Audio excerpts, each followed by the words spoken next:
Today's episode of the Bill Simmons Podcast is brought to you by SeatGeek, our presenting sponsor. The easiest way to shop for the best tickets, thanks to their revolutionary grading system. Baseball season, that's all we have left. We don't have NHL, we don't have NBA, no football, got baseball. Guess what? My listeners get $10 off baseball tickets the first time they use SeatGeek. All you have to do is use promo code BSMLB. And that's it. Download the SeatGeek app today or go right to SeatGeek.com. The Bill Simmons Podcast also brought to you by CreditWise from Capital One, the free app that lets you track the factors that make up your credit health using information from your TransUnion credit report. You can check it anytime without negatively impacting your credit. Download CreditWise today. And finally, we're brought to you by the Ringer NBA Show.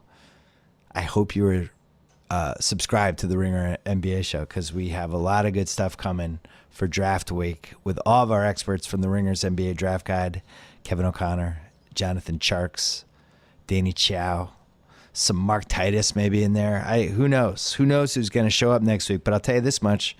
I did a Ringer NBA Show podcast. If you're hoping for basketball from me this week, you heard a Kevin Durant podcast that we taped on Tuesday night and ran on Wednesday at his house. Hope you listen to that one.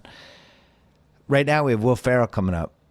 But Chris Ryan and I did a whole Ringer NBA show that we put up yesterday.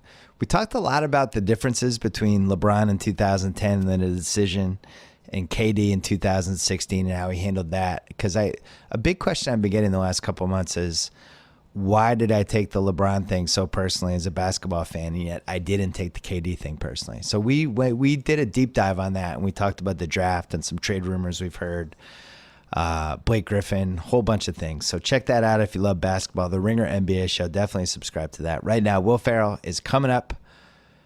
First, Pearl Jam.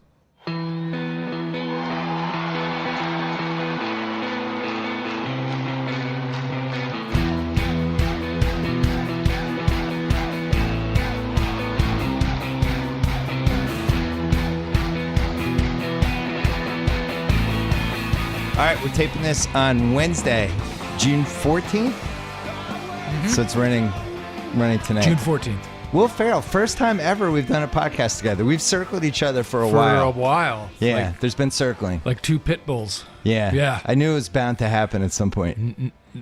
Neither one knowing who's going to strike first. Yeah, it was like we were both waiting for one of us to make the first move. And then I don't even know who made it. It was like a third party. But I was maybe going to do your HBO thing.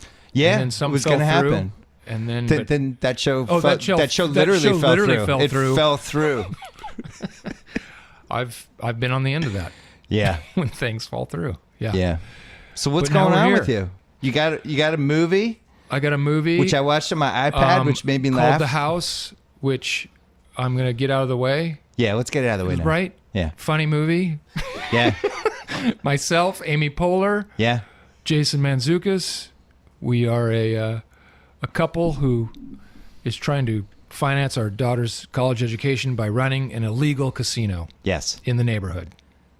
Who wouldn't want to see that? It had a lot of things I like. Gambling, chicanery. Chicanery. Who wrote the movie? A bunch of people? Andrew Cohen and Brennan O'Brien. Because there were a couple They were the guys who wrote Neighbors. Because there was a couple hidden parent things that I really enjoyed about the daughter going away to college, and they were like, let's put her in a sandwich and watching The Walking Dead. Like, that's all stuff I identify with. We definitely wanted to build up the fact that, we were a tight-knit family, and it worked. And actually have it be, dare I say, sweet. Yes. And the moment at we do a scene at the movie where we go through all this crazy stuff. And we finally, it's the day where we drop her off at college. And Amy, it was a legitimate acting scene for Amy and I to come to grips with saying goodbye to our daughter, but also realizing that we aren't going to be alone, that we are each other's best friends. And we were like literally crying that day at beautiful Long Beach State,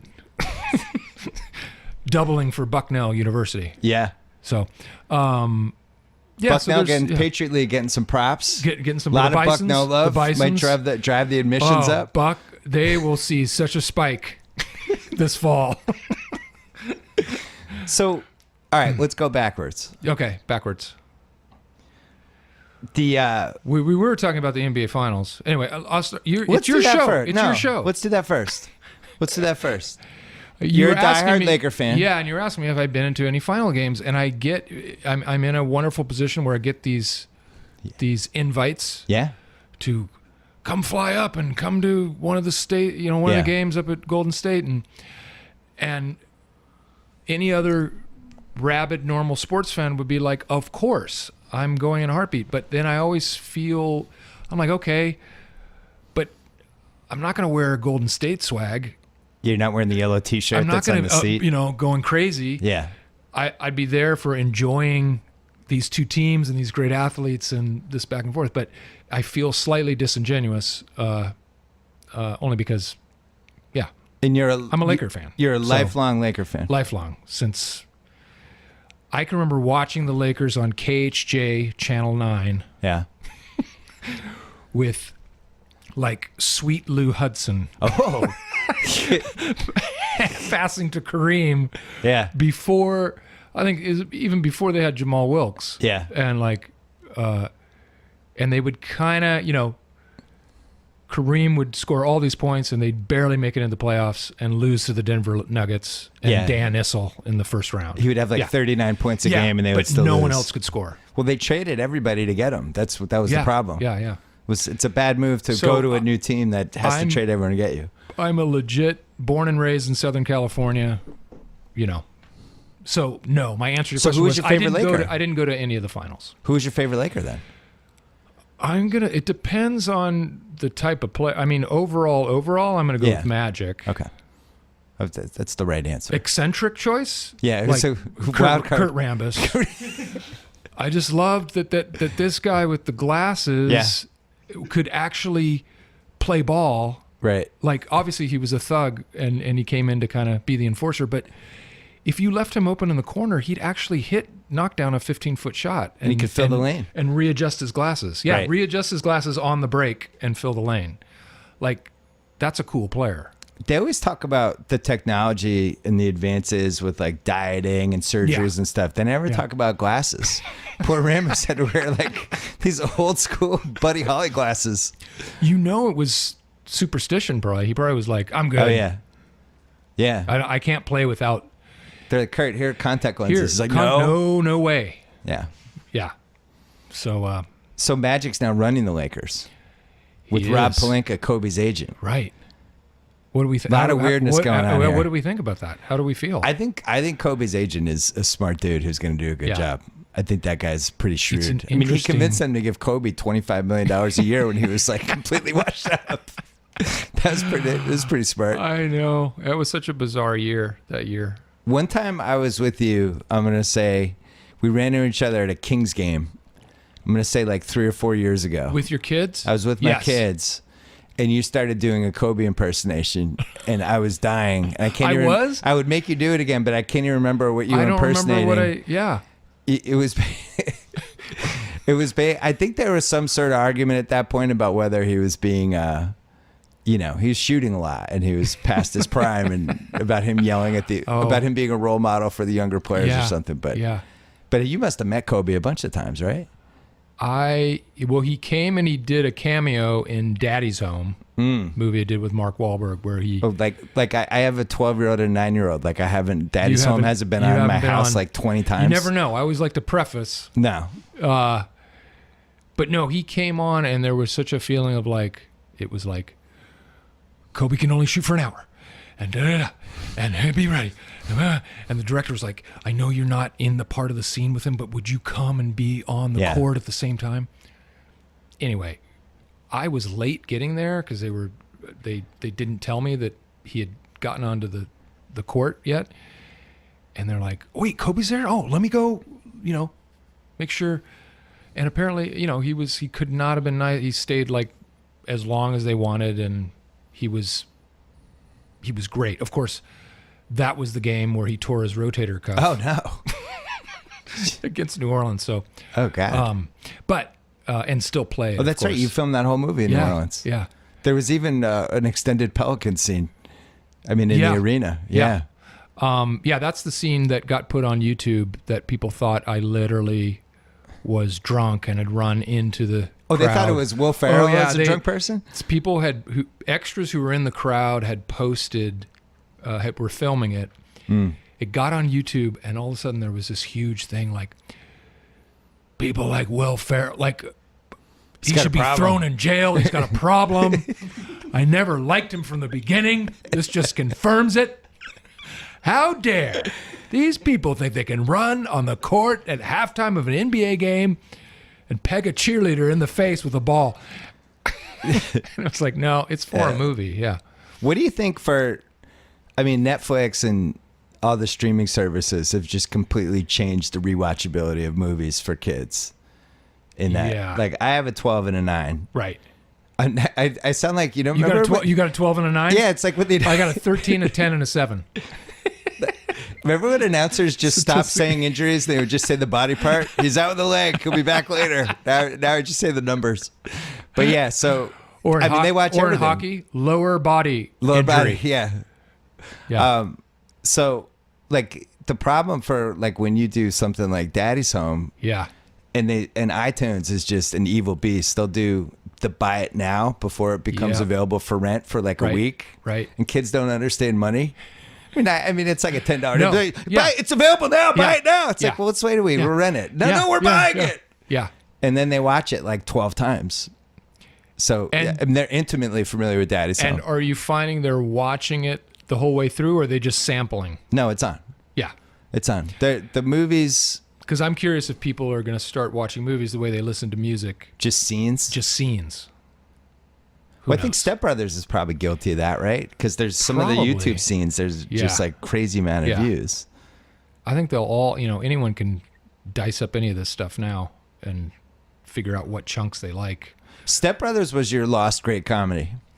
I talked to Adam McKay about this because it's had this resurgence the last 3 Yeah. years. And I was like, I asked him, like, why was this like a belated, now it's to the Yeah. point it's at? Why didn't that happen at the time? And he was like, probably some fatigue. Like, you had done a lot of comedies, right? You'd put out 8 straight years of comedies at that Yeah. point. That was the only explanation we could come Oh, up really? with. I don't know. What do you think it was? Why did that take 5 years to become this? Now it's like a staple. I feel like that's one of the defining comedies the last 10 years. I mean, Adam and I have discussed how there's always been a bounce with any of these movies, though. But Yeah. Anchorman was probably the biggest one, right? Yeah, because it's happened with even in Anchorman, same sort of deal. It was like once it got out 2 years later, and they do those insane Turner runs where Right. they run it a bunch. Yeah. And there's this whole second wave. Yeah. And then obviously when DVD was huge. But it happened even for like a movie that, like even Talladega Nights that had a massive theatrical existence. Yeah. There were still, it still kind of had this second bounce. But I think Step Brothers was more acute because we got some of the more punishing reviews that we ever had, and it might have kept people away. Really? One of which is the best. You need to look up the Roger Ebert review of Step Brothers. He was upset about it? It's crazy. Not only is he upset, he lobbies his readers to not watch it, to not buy it when it goes on DVD, to not encourage studios to keep creating movies like this. Yeah.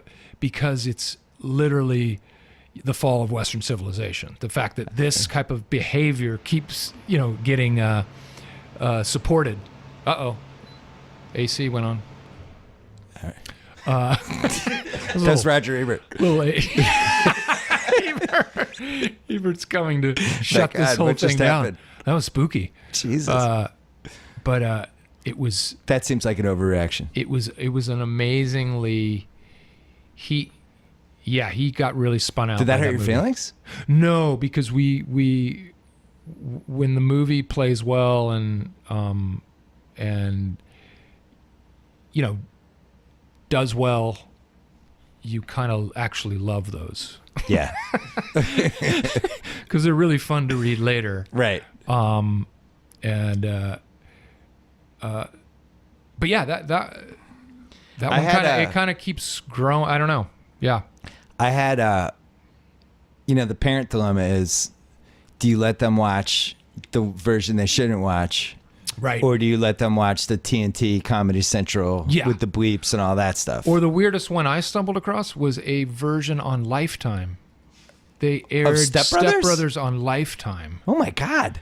And I was watching it with my wife and my 13-year-old. We're in some hotel room on a trip somewhere, and we're flipping around. We're like, Lifetime? What, Step Brothers? And they had literally made it Lifetime friendly. Yeah. Either by bleeping language or, And we were just laughing, going, oh, this is an amazing version. I decided to go unedited with my son because he's degenerate. Like, I can't stop it at this point. He's going to find it either way.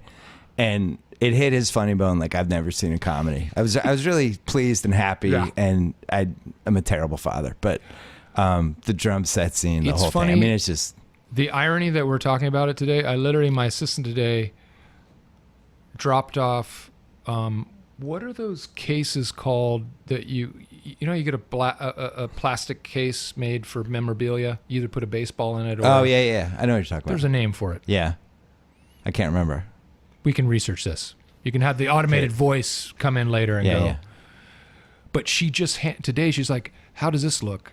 And we made a special display case for my prosthetic testicles that I used in the movie, which is my one keepsake from that movie. That's very smart. Yes. It's a good one to keep. So Brennan's ball sack is the plaque.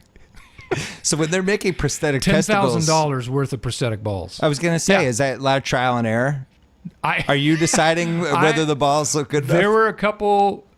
I think there was just... I'm trying to remember because I've had 2 instances with prosthetics. What was the other one? Get Hard, where I had to show a prosthetic penis. Or Matt Walsh did. Yeah. And we had a couple meetings on how that penis looked. The balls, I feel like it was a home run right out of the... It was just like the first time I saw it, I'm like, yep, those will work great. Which movie, if you had to pick your favorite of all the movies... but I was going to say, back to your point about why movies have the second, and subsequently, which we can't figure out why, Anchorman 2 isn't mentioned. I don't get anyone coming up talking about Anchorman 2. It's going to happen. It'll happen. But we figured out it's because Paramount, I think their little subsidiary cable thing they own is Epix. It doesn't. I'm like one of the 5 Epix subscribers. Exactly. Yeah. And so it repeats on Epix, which it no one has. That and Creed. Yeah. It's just Creed and Anchorman 2. Just that second viewing of Anchorman 2. It'll happen. It's like sometimes it's like wine. You just don't know what year is going to be the right year to drink it. That movie's good enough to be mentioned again. I'm with you. I think. So what's your favorite one of all of them? What's if you're counting them as all of your children? All of the children. What's like the A-list student of them?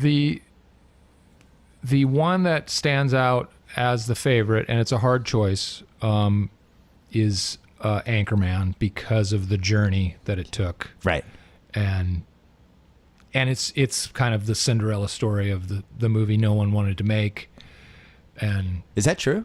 Yeah. We literally had Adam and I talk about this all the time, that we had, I think, 10 rejections in one day of people wanting to make.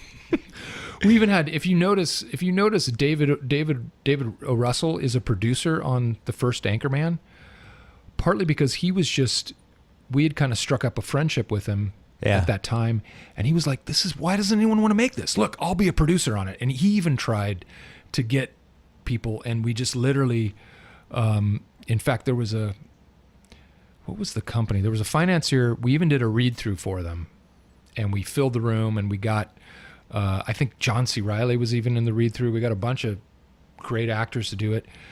And this guy who runs, he was kind of the CFO of the company. It was Arnon Milchan's film company. I don't know who that is. He's this Israeli arms dealer who also did films. And the guy was like, "Oh, that was the funniest read-through I have ever sat through. But we can't make the movie." That was it. They had already determined that for whatever reasons, they just weren't going to make any money off that subject matter. And it was stuck at DreamWorks, and it took Old School coming out and being a hit, and DreamWorks realizing they had Anchorman to all of a sudden be like, "Wait a minute, what about this? Right. We'll make this." And we're like, "Okay." So the fact that it was kind of 3 years, and then even once we were shooting it, we felt like we were playing with the house's money. We were just like, I don't know if this will work. And McKay had never directed before, right? First time directing, and we were just like trying the most bizarre stuff, and even then, even in the testing that you do in the movie, it kind of had a bizarre audience. Was once again, some people got it right away, other people were just reacting in such a they didn't know what they were watching. We also had to reshoot the ending, so all of those things, and to kind of walk through that fire, and to have it be what it's come out to be sometimes it's just on for a month straight. Yeah. It'll be like a TNT run or TBS run, then it's on HBO, and then all of a sudden AMC or wherever, and it's just on. We even had one of the marketing people at the studio at that time say to other members of the press, "Oh, you don't even have to watch it. It's not that good." We found out later. Jesus. Yeah, and I had a buddy of mine who witnessed a fight in a theater breakout, like a verbal fight where the movie was in its end credits, and someone yelled at the screen, "Will Ferrell, I want my money back." And someone went, "Screw you.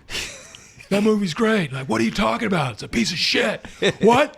Who are you talking to? Huh?" I was like, "Who fight?" It's like this stupid comedy. So, Anchorman's number one. All the movies I've done with Adam, those are always. That's such a special thing. And you guys have like 20 years now? Yeah, going back to SNL? 1995, yeah. When he used to pop out of the audience in the monologue, yeah, Adam? Exactly, good. He was good in those. He was great. He was always great. We're taking a quick break to talk about Quicken Loans. When it comes to the massive decision of choosing a mortgage lender, it's important to work with someone you can trust, who has your best interests in mind. Kind of like me with this podcast. I always have your best interests in mind. With Rocket Mortgage, you'll get a transparent online process that gives you the confidence to make an informed decision. Kind of like when the Warriors signed Kevin Durant and won the title. Don't waste time searching through stacks of paperwork. With Rocket Mortgage, you can securely share your financial info to get a mortgage approved in minutes. You can even adjust the rate and length of your loan in real time to make sure you get the mortgage solution that's right for you, whether you're looking to buy a home or refinance your existing mortgage. You can lift the burden of getting a home loan. With Rocket Mortgage, skip the bank, skip the waiting, go completely online at quickenloans.com/Bill Simmons. That's my name. Equal housing lender, licensed in all 50 states. NMLSconsumeraccess.org, number 3030. Back to Will Ferrell. When did you decide that? At what point during the SNL experience did you decide you wanted to do a potential movie with him, or that would even make sense? I had like a weird deal coming off of doing one of those SNL movies, doing the Night at the Roxbury. Don't seem sad about Night at the Roxbury. I'm not sad. I'm just saying. All right. Yeah. I'm a defender. I'm not gonna. Okay. Yeah. Don't. Yeah. All right. I am pleasantly surprised. Good. At how that has grown into a beautiful oak tree. Solid. Solid oak. A California oak. But I owed them 2 more movies that I had to either be in, or it was a great deal. Drugs. Yeah. I owe you 2 more movies. Man. And I said to McKay, I'm like, because we're getting to know each other, we're writing sketches, and I'm like, would you ever want to write a feature together? He's like, yeah. He's like, you mean like a character from the show? I'm like, no. Yeah. It was something completely different. But that was the 90s. That's what people did. You had a character, you wrote the movie. I'm like, no, let's make lemonade out of lemons here, and let's just write something totally different. So we sat down and on spec wrote this script called August Blowout that was never made. but it was like a Glengarry, Glen Ross meets a car dealership, and it was kind of. It was just kind of going back to those comedies that we had grown up on. Right. Like used cars and that whole and era. just where you had big, funny ensemble casts. Yeah. And it wasn't this one single funny person and everyone is a straight man and just reacts. We thought, let's just get a bunch of people being funny at the same time. And so we wrote it, and we went through Lorne Michaels really liked it. He liked that it was such a different move. It was going to be an R-rated comedy, but once again, no one wanted to make it. It was stuck at Paramount, and the regime at that time just. So does that mean the movie goes away, or you could still make it? They wouldn't put it in turnaround. They wouldn't give it to other places, but it became this script that everyone read in Hollywood and was like, why won't they make that? We're like, they won't, and they won't put it in turnaround. And so that was our first experience of just being in a room, having the best time, just kind of. That sounds like every terrible Hollywood story. It does. Everyone has like 3 of. That's why it's incredibly cliche, and it's. But couldn't you just take that script now and go to Netflix and be like, here, guys, and they'd be like, oh, here's we could, $50 but million we've now pilfered so many moves from it. It would just seem. Yeah. You pick the carcass. Yeah. That's what it would be. Grab the liver. That kidney. would be Ebert's review. This is a carcass. This is a picked over carcass of a movie. Not even the toes were left. This might as well be dust. So then you did Old School without him. We wrote that. I went and did Old School, shot it during my last season of SNL. Did you know Old School was going to be big? No. No idea. In fact, it was supposed to come out in November, and they held on to it till February. Yeah. Which is usually not a great sign. But in hindsight, they were right. They didn't want to. It was actually supposed to open up against 8 Mile, the Eminem vehicle, which I think it did well. Crushed. Yeah. And then Paul Thomas Anderson came and guest wrote for a week on SNL. I remember Seth Meyers talked about this once on my podcast. And he came and bizarre.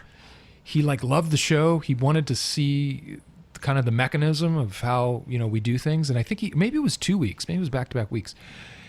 And he sat down with us and he's like, I read that August Blowout. He's like, what if you guys wrote whatever you wanted to write and I would shepherd it for you and kind of figure out how to make it. We'd do it. Yeah. We'd do it in a heartbeat and we'd write it on spec. And so that's when we wrote Anchorman. And, so he was one of the guardian angels. He was one of the guardian angels, even though I think the first incarnation of that was maybe a little too weird for Paul. That's saying something. He made Magnolia. Yeah, I know. Was he the one who introduced you to John C. Reilly? Did Adam ever tell you the first version of Anchorman? No. The first version of Anchorman is basically the movie Alive. The year is 1976. Yeah. And we are flying to Philadelphia to celebrate the bicentennial, and also all the newsmen from around the country are flying in from their affiliates to have some big convention. Yeah. And Ron convinces the pilot that he knows how to fly the charter jet. Oh, no. And he immediately crash lands it in the mountains. And it's just the story of them surviving and trying to get off the mountainside. While part of they clipped a cargo plane. That's what caused them. And the cargo plane crashed as well, close to them. And it was carrying only boxes of orangutans and Chinese throwing stars. So throughout the movie, we're being stalked by orangutans who are killing one by one the team off with throwing stars. Oh, my God. And Veronica Corningstone just keeps saying things like, guys, I know that if we just head down, we'll hit civilization. And we keep telling her wrong. She doesn't know what we're talking about. Anyway, so that was the first version of the movie. And it was in Paul's defense, it was kind of too weird. Kooky. Still too kooky. So. All right, back to SNL. I feel like I'm talking way too much. Well, you're the guest on a podcast. That's what I'm supposed to do, That's right? how it works. Yeah. All right, good. John C. Reilly wasn't in Anchorman, right? He wasn't. He'd have like a conflict of he'd had scheduling a conflict with Martin Scorsese. Oh, well, Yeah. that's a good conflict. Yeah. Little movie called Gangs of New York. Yeah. So we were like, we got it. But that's why we circled back to him for Talladega. Yeah. And then eventually. Step Brothers. Brothers. All right, so going back. Yeah. SNL, you show up. It's the year after the season that, I mean, this happens like every decade Saturday with SNL. Night Dead. Yeah. Chris Smith from New York Magazine goes in. That was not a great season. I mean, it definitely, I always feel like SNL, when it's got the individual stars that aren't like the glue guy cast members, if the balance is off, you end up with a season like that one where you have great big personalities, but it's not a sketch show. So your season comes, and I actually remember where I watched the first episode. I had no idea who you were. Sure. Pre-internet. What was it, 95? Yeah. No YouTube yet. Right. People showed up at SNL, and you're like, who's that? Right. You just don't know. Yeah. And you did Get Off the Shed. Right. You did the Meryl Hemingway, you keep interrupting her on the phone. Yeah, exactly. Right. Good. Which is good a memory. great one. Yeah. And then one other one, and Yeah. I was like, I'm buying stock. That guy. Wow. That guy. Okay. I don't know. That guy's something. He's Yeah. gonna. Yeah. But so to Get Off the Shed guy, that was a character that you had in the past, right? I had done. I had written a sketch with another friend of mine at the Groundlings here in L.A. Yeah, basically about two suburban dads who are just having this benign conversation in the backyard at the barbecue, and for whatever reason, they're obsessed about these off-camera children playing on a shed. Right. Whatever. I guess it's a lawnmower shed. I don't even know what it is, but it's always we never see it. It's never clear. And that keeps escalating, and they keep returning back to their benign conversation. And Right.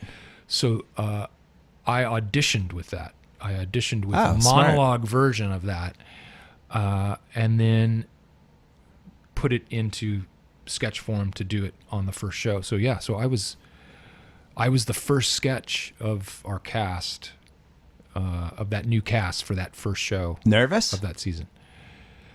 Not nervous at first, because if you've ever been to, have you ever been? Yeah. You've been, right? So you have the dress rehearsal Right. So you bang out some from of the 8 nerves. to 10, which feels exactly like the real show.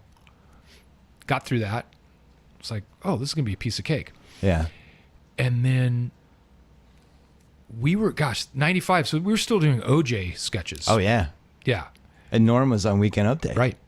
And so I was once again in the cold open, we did some sort of OJ sketch, and I was playing a news anchor that began the sketch. So I was going to be the first person on camera, basically. Yeah. And I'm sitting out there, and they count it down, and Lorne Michaels walks by. He's like, no pressure, but the whole show's riding on you. And which he meant it to be funny, and I took it as very funny, and it totally cracked me up. But then as I'm sitting there, I look out in the audience. I'm like, there's my mom. There's her friend Roberta. Yeah. There's my brother. And all of a sudden it starts in that one moment adding up that, wow, I'm actually going to be live on Saturday Night Live, this thing I've thought about, dreamed about, whatever you want to say. And it comes up, and I had just a simple 4-line exchange, and I totally flubbed the first line. So if you watch that first show, I flub. The first time I ever speak on SNL, I totally flub. And then you got. and then he came back, and we were getting ready for the Get Off the Shed set, and he was like, "Are you okay?" I was like, "Yeah, I'm fine." And then I was fine from that point on. But that was my one. That was a good season. They showed we slowly found our way. Yeah. Chris Cornell died like a month and a half ago, and they reran the Jim Carrey episode, which I think's in the conversation. There's no greatest SNL episode ever, but I think there's probably 15 or 20 that are just at a higher level. Jim came on. That was a great. He's at his apex. And he jumps in and does Night at the things. Roxbury with you guys, and his head is going in 7 different it's directions. crazy. And we did a cheerleaders with him. Oh my we God. Did he was just amazing in every single thing. Yeah. Yeah, he was. Out of all the people who weren't actually on the show, he's got to be one of the people. Well, I mean, he kind of was in Living Color, so it's you know, cheating, but Lauren has this ceremonial Tuesday night dinner yeah, which is odd because Tuesday night's the night you write right. all the sketches. You're supposed to stay up till late. 5 a.m. And then you get tapped on the shoulder to go to the dinner, which you're like, oh, cool. I get to go to the dinner with the host.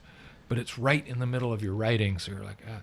But I remember he literally said to Jim Carrey, well, you're one of the few people I can't take credit for. Like I totally passed on you. Because he did. Oh, wow. Jim auditioned and remembered it. And Jim was like, yep. And that's all they said. But yeah, he's kind of he's one of those guys who can kind of step in and do whatever.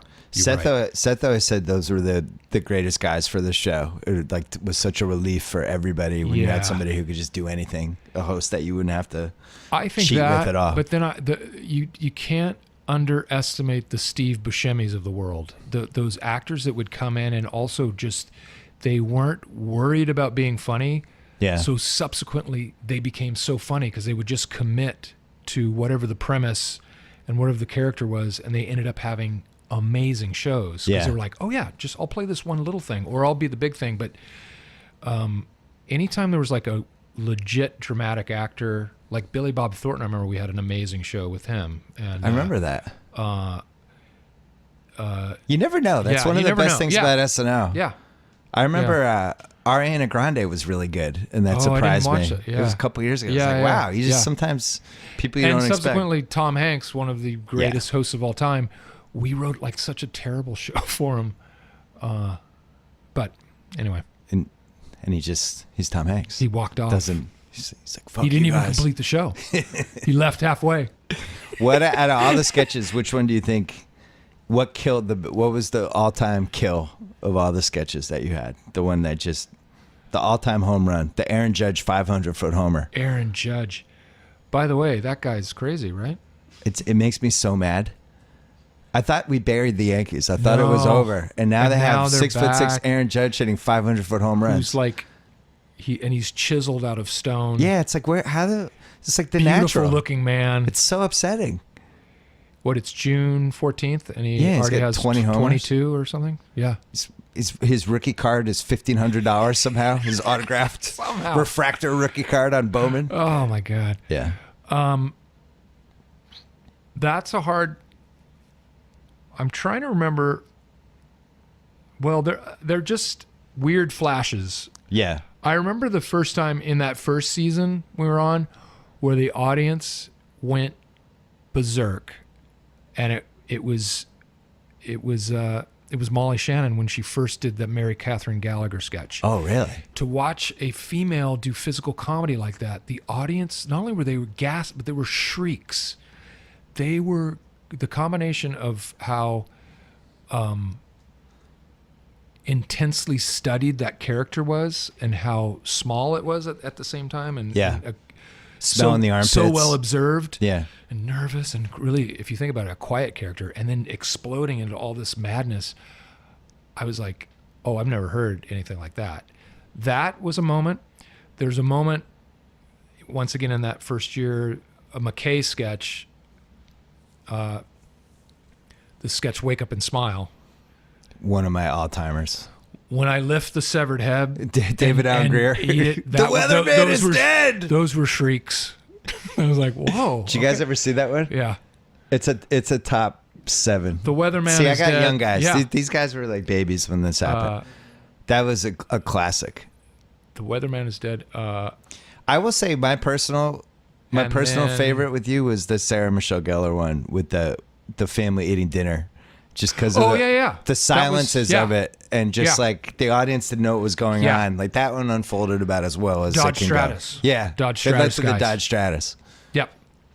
No, that was a great one. And she was really good in that one too. She was amazing.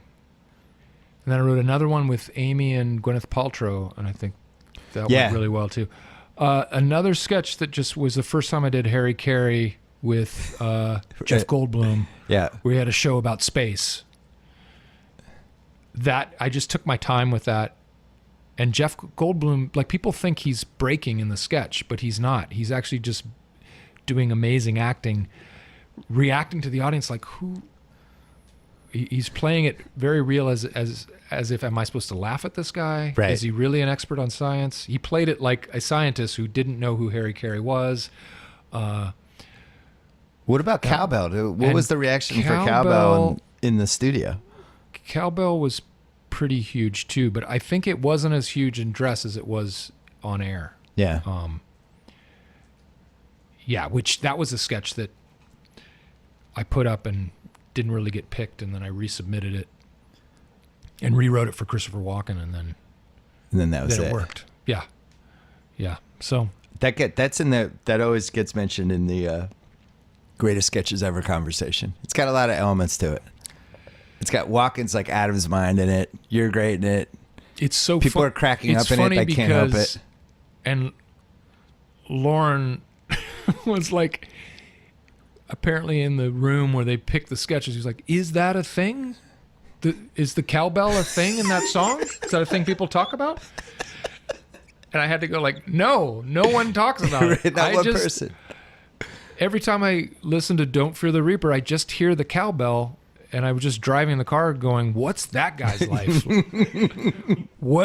What's his moment of greatness? What did he ever speak up? And yeah. So then I wrote that. Yeah. Hey, quick break because you might be getting hungry. The podcast is so good it's activated your salivary glands. Salivary glands. I want to talk to you about a legendary sandwich that's actually more than a sandwich. It's a sub. It's a damn good one at that. Jersey Mike's. I'm so excited Jersey Mike's sponsored the podcast. I love Jersey Mike's. I really love their number 44, the buffalo chicken cheesesteak with Frank's Red Hot Sauce, lettuce, tomato, blue cheese dressing. I love the buffalo chicken wrap too. That's what I usually get actually because, I try to be healthy. I live in California, but sometimes I can't resist and I go for number 44. They have one down the street from us. And guess what? Jersey Mike's subs just got even more legendary because you can now order from Jersey Mike's online. And right now, if you do it online, Jersey Mike's will hook you up with 10% off your order. They have been piling their subs high with sliced-to-order meats, cheeses, and fresh veggies since 1956. Can't believe it. So whether you're flying solo, buying for the squad, or playing Office Hero, order smarter with Jersey Mike's online because nothing is more delicious than an authentic East Coast style sub. This is making me hungry.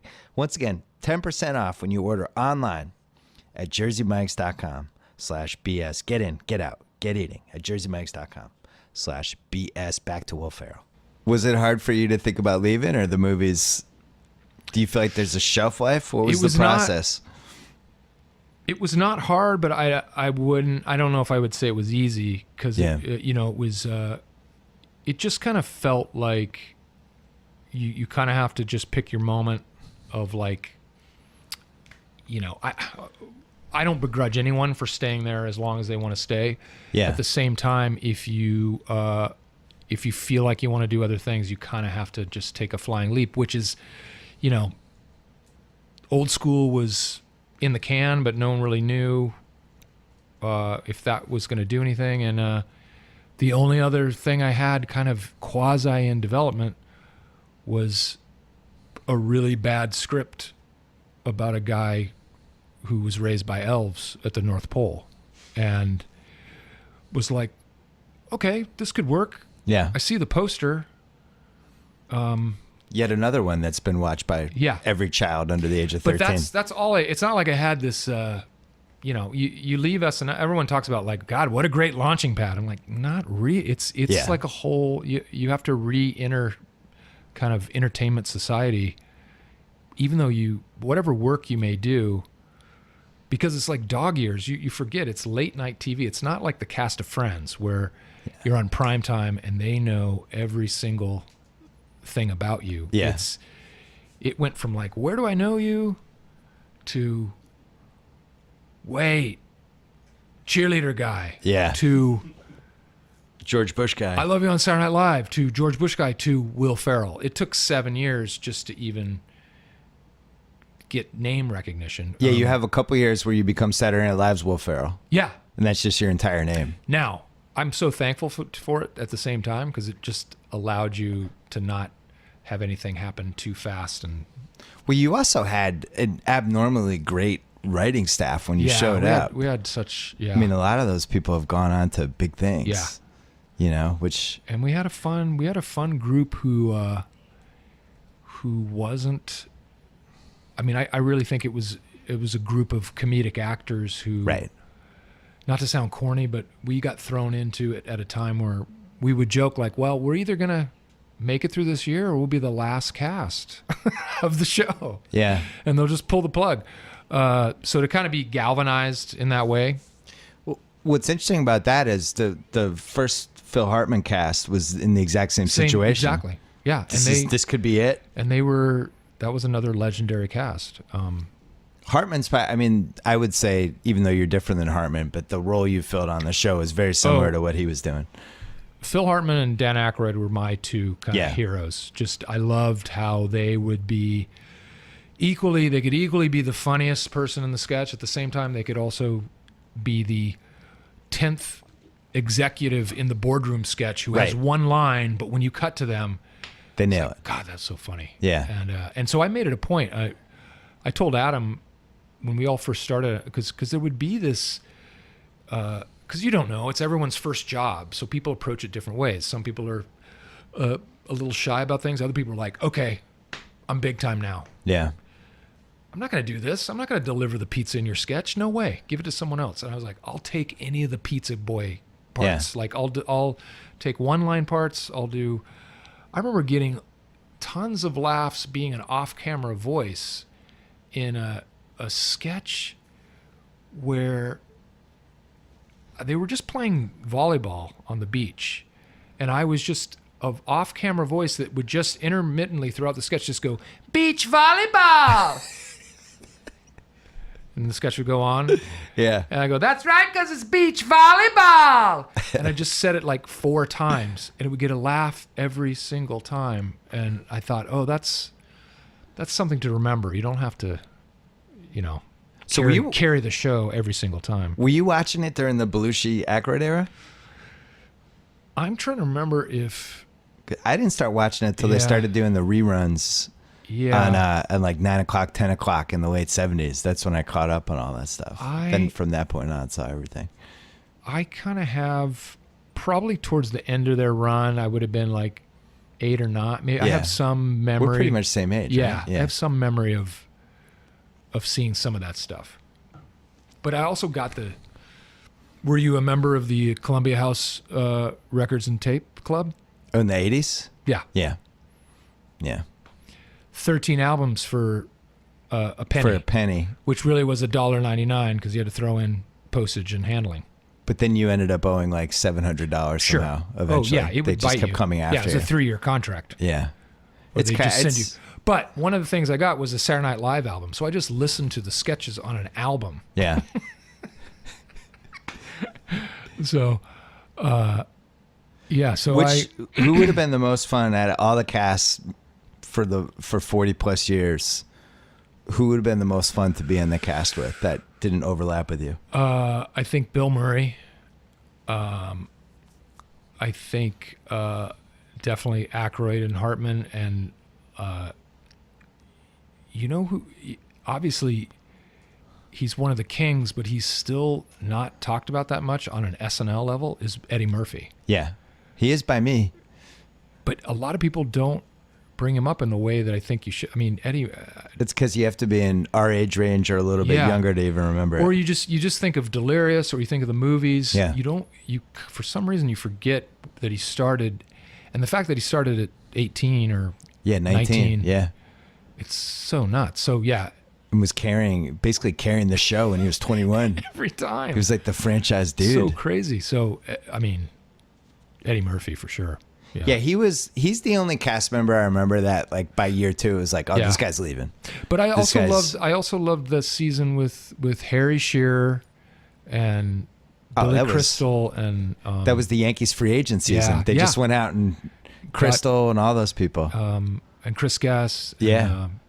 And, that was a good one. Martin Short. What do you think about now with like this season was really interesting because I feel like the show is as big as it's ever been culturally. Yeah. And yet the cast, they really relied on non-cast members more than I've ever seen. It was it was, I mean, very fun for the viewers. Yeah. Everything. I thought they wrote some really funny stuff, had some great observations, and there were great performances. But it was, you were cognizant of the fact that, like, oh, you're not watching the cast here. Yeah. It was unorthodox. Yeah. And so I don't know what that means for next season. I don't know. And for like someone like Alec Baldwin, is this just who he is though? Does he just keep coming back? Because I know at a certain point he's probably like, oh gosh, I guess I should go do Trump. Right. But I have other things I want. I don't know. Like, he's kind of on call. One of the reasons I liked your Bush so much was because it wasn't really Bush. It was the twist on Bush, which I think sometimes the SNL impressions where it's just a dead-on impersonation are never the best ones. Yeah. What would you do with Trump? Have you thought about that? What would be could you put a twist on him, or is he just, it's so twisted already you can't even tweak it? I don't know. I mean, I think, everyone kind of, I get asked that question about. Oh, now I feel like a loser. No. I asked you a question you're getting all the time. That Jesus. I hate. It's the question I hate the most. No. No, I'll get asked, like, what would you do? Like, what was your take on Barack, or what would you do on this, and what would you? And it's so funny because I don't really I view kind of those moments of where I did Bush or any sort of impersonation, in quotes. Yeah. I'm not really an impressionist. Right. I would just find I'd find an excuse to do, like, there was no reason to start doing Robert Goulet. There's no reason to do Janet Reno. Yeah. There's no reason, Bush was topical, and Harry Carey, like, so I would just find people that I either had a handle on or thought, oh, this would be funny to force the audience to have to watch. Right. So my long-winded point is, I don't really view myself as someone who was sitting around thinking, like, oh, what would be my angle? I don't even know if I have that skill set where, like, Daryl Hammond was like a genius at breaking down people, and it seems like haters like that too. He just picks up some vocal tick or a voice thing. Incredible. And just goes. But with Trump, I mean, I think Alec Baldwin's done to me, like, you exaggerate those kind of features of his, but it's a bizarre impression, or I don't even know if I don't know what the right word is. Yeah, because of the content of what he's saying, and it's so bizarre and damaging that it's not even funny to comment, or when you comment on it. It was it was funny during the campaign, and now it's now he's running the thing. So and you can't even tell the difference between Yeah. We forgot the Strategery sketch that Strategery. murdered in the audience. That murdered. Yeah, that one killed. That one murdered. That was also, an all-time kill. We had a couple of during the runoff, the missing Chads, all that stuff. Yeah. That period of time, there were some ones that murdered. Like, we did a Odd Couple sketch with Gore and Bush. And we did a couple sketches where I would start out giving and I think they used this move, and I don't think they did it knowingly, but where I'd start out giving an address at the Oval Office at the big desk, and then Cheney walk in and go, get to your little desk, and I had a little tiny student's desk. Those things would murder. And McKay wrote a soap opera too, like West Palm Beach Nights. But anyway, that was in the zone. Hey, you did that Lifetime movie. Yeah. You snuck it in. Another one of my favorite projects ever. You snuck it in. Nobody knew what was going on. We were just in Austin. You played it all straight. Yep. I've been watching a lot of Lifetime movies the last 6 months. Mm-hmm. My daughter likes them. Okay. And it's a safe space, right? It's a horror movie, but it's not really, and it hits the same beats every time. So I'm guessing you just became fascinated by Lifetime movies. Is that what happened? I did in not a because we actually just screened the movie in for the Austin Television Festival last week and had a Q&A afterwards. And someone asked me, like, what's your favorite Lifetime movie? I'm like, oh, I couldn't even tell you. But I would just, channel surfing, stop on Lifetime for 10 minutes, which is all you need to do to stay it's the there. Same beats every and time. Pick up the tone and it hit me like, oh, it'd be so funny to get a cast of either comedians or maybe just one or two and just do a Lifetime movie and play it straight the whole way through. And that's how it happened. Yeah. It was good. I mean, it was up there with some of the other and classic, it's really fun to watch it with an weird audience Lifetime movies. Because the first 5 minutes, they're like, what the fuck is happening here? And they're not. And then they slowly kind of catch up to it. And then they're laughing like really hard. And then they're not, because they kind of get wrapped up in the story. Yeah. And what was the plot? I only saw it once.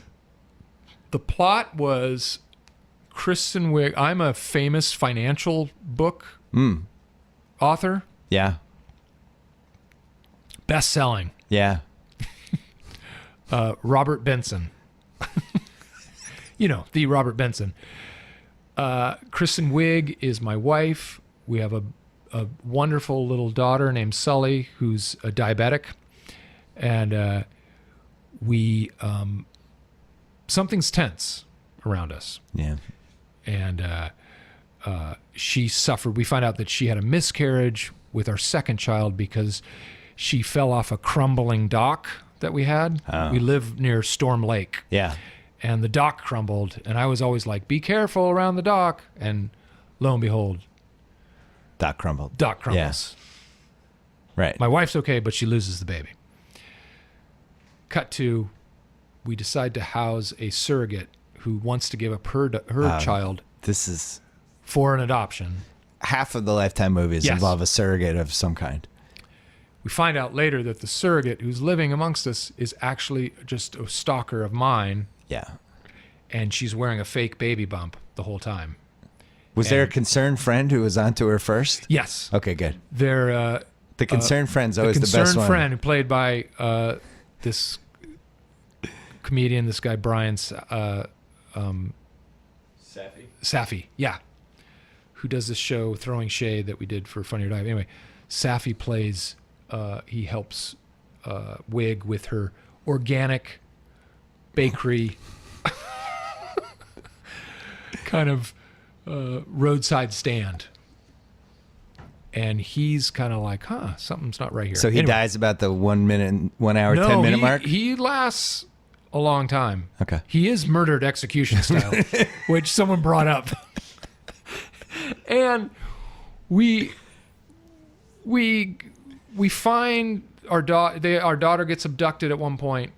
Of course. Everything's fine in the end. Obviously, of course. We're back as one big happy family. I've lightened up. And we do this corny scene where we're dancing for 2 minutes in the kitchen to this bad song. I remember. And someone in the Q&A was like, you didn't seem very concerned about the death of your friend who got murdered because he went snooping around their hideout. And we're like, that's a great point. Yeah. I go, it was 6 months later. Maybe we're just past the mourning period. Yeah. But those are kind of the rough beats of Deadly Adoption. What year did Funny or Die start? 10 years ago, 2007. And you're still how involved? So what? How involved are you with it now? I am. Because I have my originally it was you, finger- McKay, Little I have my Apatow. fingers on the pulse. Okay. Was it just you and McKay? Apatow was involved? It was McKay, myself, Chris Henchy, Yeah. and a couple writers, and that was it. And then we kind of started. Then Judd kind of came in towards the end of year one, maybe. Yeah. And then, but now it's an army of people, Yeah. and so I don't. And you guys have never, you never sold it. You never really did anything with it, right? No, we had a couple of potential things that never quite happened. we have now a partnership with I was about to say Lifetime with IFC. Yeah. So they now have a stake, and if we hit certain thresholds, that could become a bigger stake. But yeah, it's it's kind of it was one of those things where, because of the business model where we just were like, come and do something just for shits and giggles, and have a platform where no one's going to tell you what to do or how to do it. We're not going to pay you. But you're giving them the platform. But we give them the platform. At the same time, that, while it's been a great success story, it's also a hard thing to figure out what to do for the next step in a way. Yeah. How many people do you have? We we did a little bit of down, but it got really big at one point. But I think there's at least 50, 60, 80 people, something around there. Do you walk Lots in? of people I don't. Yeah, you walk in No. every once in a while and just shake some hands, wave. Yeah. Hey, Pass out candy bars. And does anyone want to use my Kings tickets tonight? So You still have the Kings tickets? I do. I gave them up this year. Really? It's just, the regular It's a season lot. hockey is just too much. The 41 games. It's a lot. And it's so easy to get tickets now in the secondary market that I just feel like anytime I want to go, I'm going to be able to get tickets. I love going, but I know. You've done some good scoreboard, Jumbotron I've done work. some good Jumbotron work, and then they took me down. Did they replace you, or they just took you down? They don't have really much Jumbotron action happening. But I had a couple nice moments there, and then all of a sudden, so I don't know if they fired their coach. it was something I said. Well, they fired their coach, Yeah. and his son was the star of the Was the Jumbotron. star of the I don't know Jumbotron. how they replaced him either. Yeah. Maybe they're going to bring you back. Maybe they need you. Maybe you guys film some more stuff. More than ever. Yeah. But between, I have like 10 to 15 Laker games a year that I'm... Do your kids care? They're sports fans or not really? They kind of... They care, but then it's always on a weeknight, so it's hard to... Yeah, once the homework starts.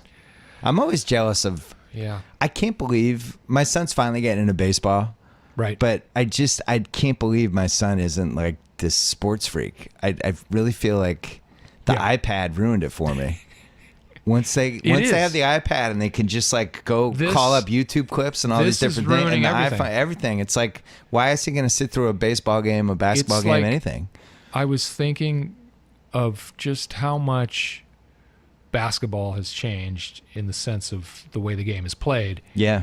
And like, if I'm playing in a pickup game, I still run down to the block, right, and post up. Old school. Because that's what I did in high school, and I was trying to teach my 10-year-old, who's really big for his size, like that's all you have to do. And he's like, gets the ball, immediately goes to the 3-point line, right, and launches it.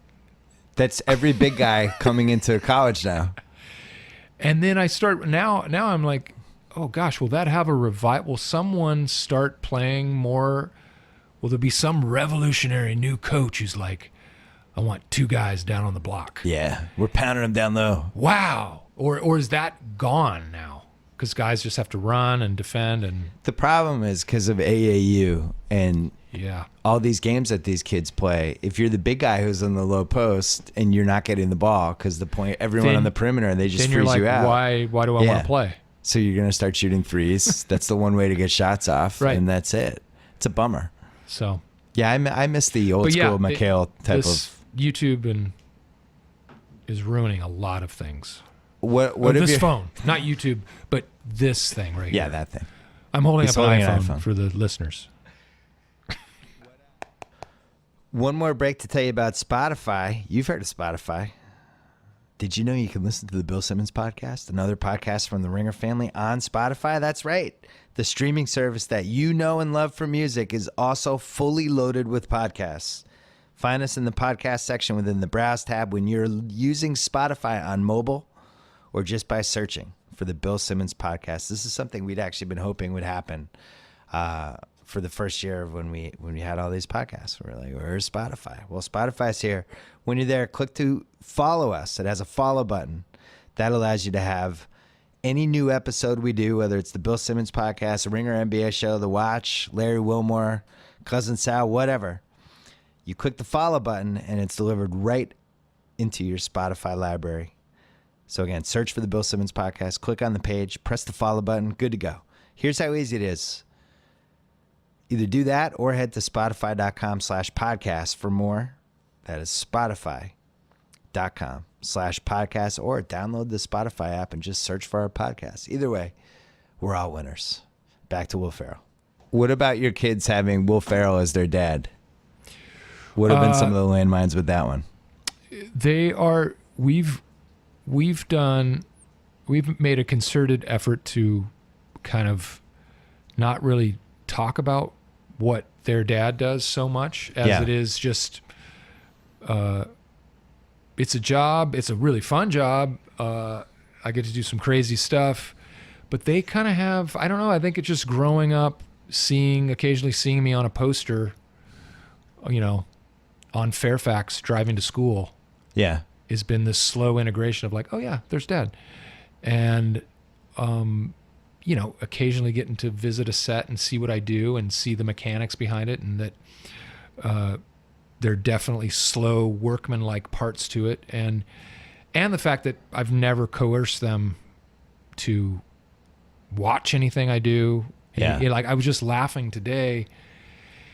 One of the boys were like, Dad, what are you doing today? And I'm like, oh, I'm doing some press. It didn't even dawn on me to say, oh, I'm going to do a pre-tape with Drake and DeMar DeRozan. Because I don't know if they even know who DeMar DeRozan is, but like Drake, they'll know who Drake is, and they'll be so mad at me that I forgot to tell them, Drake, why couldn't we come? And then Bill Simmons, forget it. Oh yeah, I mean, me and Drake were. I didn't want to rivals for a long time. With these three kids just staring at you. Seriously, that would have been really awkward for me. Yeah. With tons of things for you to sign. Is the 13-year-old a boy or a girl? He's a boy. There are three boys. Okay. So what changes at 13? They all kind of take it in stride. I think, but I've caught them in moments kind of like, yeah, Will Ferrell's my dad. Just so you know. Like, so when they need to play that card, they'll be like, yeah. But the older boy, he's at a new school this year. He just started 7th grade. And when we were touring the school, doing the touring of all the schools, we saw him take his name tag off. He noticed kids treated him differently if they saw it was Ferrell as last name. And he just wanted to be, approached as a... He's Robert Benson? He's Robert Benson. He's an acclaimed business book author. Robert Benson Jr. Another insane scene in the Lifetime movie is the flashback of where I'm piecing it together that I've met this woman before, and then I have a flashback to a crazy after party at one of my book signings where it's like disco lights, and we're kind of hammered, and then she takes me into the rainy alley behind a bar, and we start making out. It's a sordid world of financial book authors. What happens in 7th grade, age 13? What should I be ready for? How's your oldest? My daughter's sixth grade, age 12. With their people in our class are fake dating now. Like they start texting, and it's like, oh, they're dating. It's like, have they been on a date? No. Yeah. But they're dating. It's all confusing. I don't get it. Well, for the boy, it's pretty much, it's the typical thing of like... Snapchat? It's Snapchat. Yeah, Snapchat was a big deal to get, and then feels like Instagram is kind of... I don't really feel like he's talking about it so much. Well, it'll be the bar and bat mitzvah tour next year. Oh yeah, there's schedules for it and stuff. Like 20 of them this year. Yeah. Just same suit every time, or did you buy him like 3 suits? No, he mixes it up. Yeah. But then there's a lot of like, do you want to go to so-and-so's parent is asking me, are you going to go? Yeah. Come to the day of. Let's get ready. What? You got to go to so-and-so's bar mitzvah. I barely know him. Why did you say yes then? You got invited. Yeah. Yeah. So Yeah, a lot of negotiating next year. A lot of negotiating. Okay. But see, girls are different. You might already be. Age 12 is a lot of exasperation, which really breaks my heart. It started like 4 or 5 months ago. I'm just exasperating now. I used to be like her favorite person. Now I'm just exasperated. Oh, that'll get. Dad, Forget Jesus, it. No. Dad. You're going to get the Heisman constantly. Yeah, it's going to hurt my feelings. Drop them off. Also, too, I don't know what school you're at right now, but that whole elementary school vibe of be super involved in your kid's school, and the next school, they're like, drop them off and just leave. And send us a check when we ask you for money. A healthy check. Yeah. Yeah. Drop them off. That's it. Drop them off. So it's a huge point of separation. Yeah. My daughter plays soccer, so I have her trapped in the car a lot, driving to games, which is good. Yeah. Because if you get them trapped, eventually you can break them down. All the time? I take it when we drive. See, give good me for you. Yeah. Because make you talk. Then I find out all the gossip, the 6th grade gossip, which is very important. See, I can't get any. You can't get gossip. The boys are out of the boy. Yeah, the boys are rocks. The girls will break. The boys won't say anything. I have to ask strategic questions like, "Hey, I forgot to ask you. Yeah. Remember how you said whatever happened with the thing about the thing? Oh well, you see, and then I can get him. Right. It's my little trick. Right. Otherwise, anything going on with your friends? No, nothing.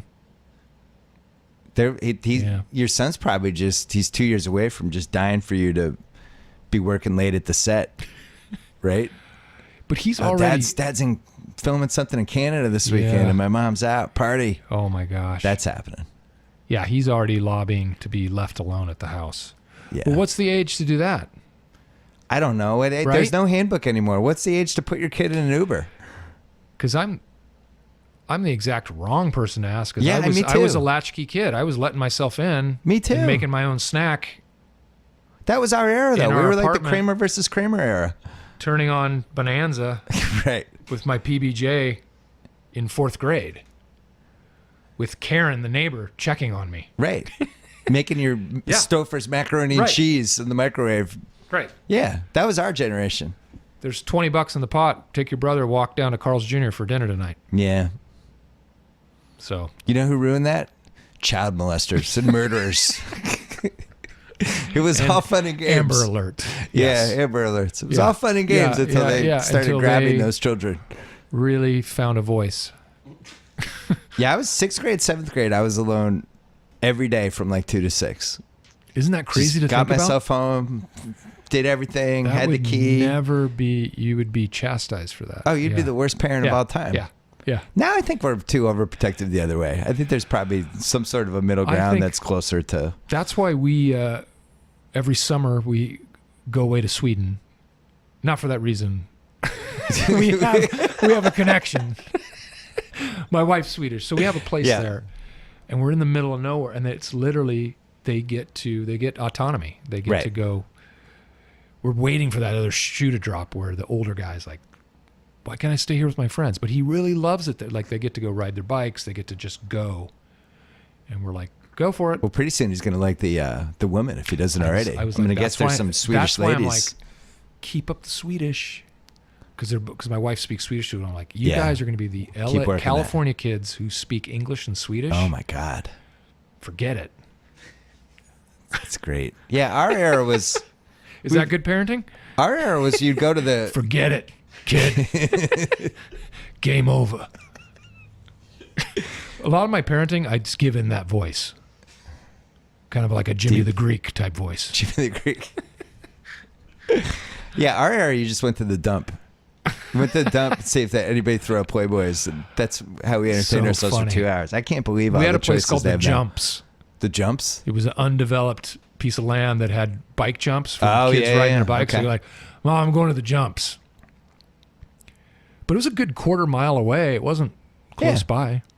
Nobody had to. You're just going to leave. Your parents hoped you came back. I ran away once. I was so mad at my mom. I ran away for what I thought was an eternity. Yeah. I just ran to the end of our apartment complex. But I purposely and aggressively packed a backpack full of clothes in front of her that later I realized she didn't notice. Yeah. And stomped out and was gone for what I thought was like, I thought I was gone the whole day. Now it'd be an Amber Alert. Well, it was probably just a couple hours. I came back and my mom was like, "Oh, hi, honey, where were you?" Like, I ran away. Okay. It's like, oh, sorry, I didn't notice. But So The House yes, coming out Friday. How much Friday. press are you doing? Coming out Friday, June 30th, Friday. June 30th Friday. Yeah. Thought it was this Friday. No. June 30th We're on Friday. the early. We're That's good. Yeah. You avoid. Well, Do you avoid? what are we up against? No, that's a good Despicable Me weekend. 2? No. 3. Stop it. Come on. That's different. It's despicable. And then there's some other movie, I think, with that Jamie Foxx, something about the baby. Oh, Baby yeah. Driver. They've been. I think you'll be fine. Baby Drivers looks like one of those cult hit. Yeah. So you have to. When you have these movies, do you decide how much press you're going to do, or do they tell you? They tell you. Yeah. And then you kind of. Even now, Then you kind of decide. Because you want to support the movie. Yeah. You want to play ball. I mean, it's kind of it's that one component of the business where you're like, okay, I got to go do it. You try to make it as pleasurable as possible. But I have, from what the amount of stuff I used to do, I've been able now to kind of scale it down slightly. All right. Will Ferrell. I'm glad we finally did this. I know, this was such a pleasure. Do you want, last question, do you want Lonzo Ball or not? Because you get LeVar Ball too. You get both. You get See, the that's what whole I'm saying. Ball family. And the biggest question is that problematic in the pro game or not at all? It's fine. It's fine, right? I would take Lonzo. Would you? I would. Over the kid from Kentucky? I would take Lonzo. Okay. I think he has the highest ceiling. I'm thinking that he's got the way he sees the court. Yeah, it's is special. pretty incredible. It's special. And But it'll also, a lot of it depend on who his teammates are and what Yeah. his situation is. And if Completely. him with D'Angelo Russell seems like a strange combo to me, but they'll have to figure out, they're so guard heavy. yeah. They'll have to figure something out. And also too is Ingram. Yeah, what is Is it? he for real? He's like a year older than your son. I know. Yeah. And so that's How do a you hard know? one to figure out. 6'11", 120 pounds. But if he can kind of, I think you're in good shape. I think LeBron's coming in a year and everybody will be happy. I think that's happening. Really? I do. I wouldn't bet my life on it, Yeah. but I think it's in play. We'll know more this summer by what kind of moves I finally they make. met LeBron Yeah? a couple months ago, and I told him he should think about running for president. What did he say? He just laughed. Yeah. Said, thank you. I appreciate it. I thought he would have said, like, I can't beat The Rock. Nobody's going to beat that guy. But I just said, look, I have to say something to you. I was talking to my wife, but I had an epiphany. You need to start thinking about running for president. President LeBron. You're articulate. You're from You're from the Midwest. Yeah? You know the plight of the forgotten Yep. Rust Belt. And you're incredibly popular. And you have a huge social media presence, Yes. which seems to be the most important thing now. And most importantly, Yeah. you have a massive social media You're presence. big on Instagram, which is now the number one determining factor. Yeah. Isn't it funny with all the Trump stuff, all the pundits you watch who talk about every various issue? Yeah. I've seen 20 to 30 to 50 people who all would do a better job. There's just so many smart people out there. Yeah. And you listen to them talk. Anyway, these two guys voted for Trump, I can tell. I don't even think they're allowed to vote yet. All right, Will All right. Ferrell. I'm Thanks, glad we Will. finally Thank did you. this. So That was great. great. Thank you. All right. All right, thanks again to Will Ferrell. Thanks to the Ringer NBA show. Once again, if you want to hear some basketball talk, go there. I talked to Chris Ryan about hoops for a solid hour. Thanks to Hotel Tonight. It's an app that helps you find amazing hotel deals at the last minute, up to 7 days in advance. Perfect for a spontaneous getaway or even a little staycation. Booking on Hotel Tonight gives you the freedom and flexibility to play things by ear while knowing you will score a great price and a great place to stay. Get in on these killer last-minute deals and download the Hotel Tonight app right now. Thanks again to Spotify. Listen to the Bill Simmons podcast and other podcasts from the Ringer family on Spotify, the streaming service that you know and you love for music only now. It's fully loaded with podcasts. Find our Ringer pods or my podcast in the podcast section within the Browse tab when you're using Spotify on mobile, or just by searching for the Bill Simmons podcast. And while you're there, click to follow us to have our new episodes delivered right into your Spotify library. Head to spotify.com/podcast for more. Don't forget to check out theringer.com. Month 13. This is our wheelhouse right now. NBA draft, NBA free agency coming up, Game of Thrones, NFL is starting to lurk, some good pop culture. Tech has never been crazier. Check it all out, theringer.com. Enjoy the weekend. We'll be back next week with a whole ton of stuff coming. Very excited for the NBA draft. Enjoy the weekend.